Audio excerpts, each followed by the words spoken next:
আসসালামু আলাইকুম, স্বাগত জানাচ্ছি অ্যাক্সেস নিউজ রুম থেকে। প্রথমে জানিয়ে দেব সংবাদ শিরোনাম, পরে বিস্তারিত। শামীম ওসমান ও তার ছেলেসহ 100 জনের নামে হত্যার মামলা দায়ের। নারায়ণগঞ্জের সিদ্ধিরগঞ্জের সানারপাড় এলাকায় বৈষম্য বিরোধী ছাত্র আন্দোলন চলাকালে গুলিতে নিহত কিশোর সাইদুল হত্যার ঘটনায় নারায়ণগঞ্জ 4 আসনের সাবেক সংসদ সদস্য একেএম শামীম ওসমান ও তার ছেলে অয়ন ওসমান সহ 100 জনের বিরুদ্ধে হত্যা মামলা দায়ের করা হয়েছে।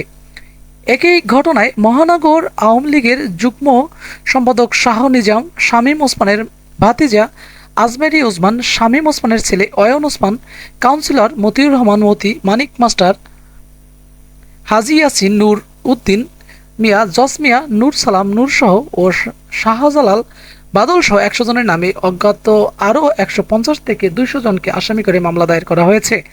মঙ্গলবার রাত 11টায় নিহত সাইদুলের বড় বোন রেহানা বেগম বাদী হয়ে সিদ্ধিরগঞ্জ থানায় এই মামলাটি দায়ের করেন। মঙ্গলবার রাত 11:30টায় মামলা দায়ের বিষয়টি নিশ্চিত করেছেন সিদ্ধিরগঞ্জ থানায় উপপরিদর্শক মোহাম্মদ ইয়াউর রহমান।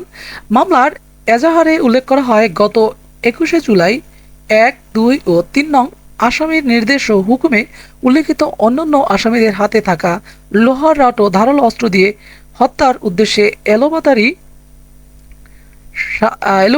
সাধারণ ছাত্র জনতাকে মারপিট করে আহত করে।